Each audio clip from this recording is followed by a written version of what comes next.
நிறைய பேர் விடியற்காலையும் சரி, மத்தியானம் சாயந்தரத்துலேயும் சரி, இந்த யூடியூப்பில் இந்த பாட்டு கேட்குற ஒரு ஹேபிட்ஸ் நிறைய பேருக்கு இருக்கும். அது பக்தி பாடல்கள் பக்தி பூர்வமாக கேட்குறதுக்கு இருக்குமே ஒழிய ஏதோ நாள் போகிறதுக்காகவும் அந்த டைம் பாஸ்க்காகவும் இருக்காது.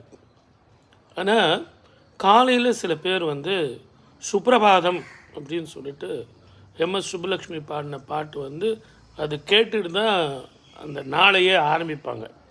இந்த நாள் எப்படிப்பட்ட நாளாக இருக்கும் அப்படின்னா, சுப்ரபாதம் பாடி வெங்கடேச பெருமாளினுடைய கர்ப்ப கிரகத்தில் ஒரு நிமிஷம் நம்ம நின்னா மாதிரி அவங்களுக்கு ஒரு அனுபந்தம், மனசுக்குள்ளே பெருமாளை தியானம் பண்ணி அந்த நாளை ஆரம்பிப்பாங்க.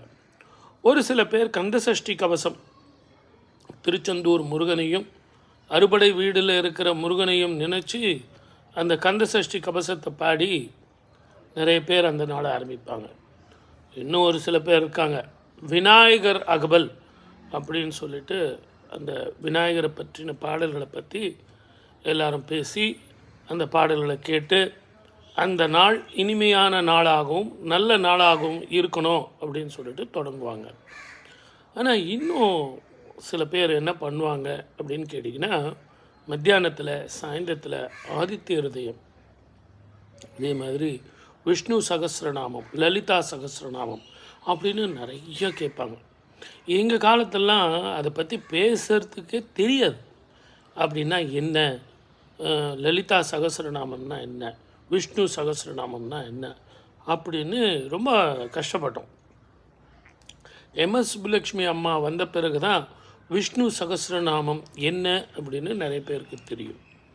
அதே மாதிரி ராஜாஜி அவர்கள் எழுதிய குறை ஒன்றும் இல்லை அப்படிங்கிற அந்த பாடல் ஒலிக்காத வீடே கிடையாது. அவ்வளவு அற்புதமான அதிசயமான பலன்கள் தரக்கூடியது. இதெல்லாம் நான் எதுக்கு இப்போ உங்களுக்கு நான் சொல்கிறேன்னு உங்களுக்கு சந்தேகம் வரும் இல்லையா?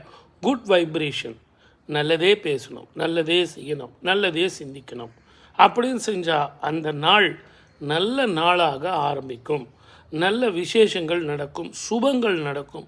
எப்பவுமே கோபங்கள் இல்லாமல் இப்படி நாடி சுத்தம் ஏற்படக்கூடிய நல்ல விஷயங்களை நம்ம பேசணும் அப்படின்னா நல்ல வைப்ரேஷன் நமக்கும் நம்ம சுற்றி இருக்கிறவங்களுக்கும் ஏற்படும்.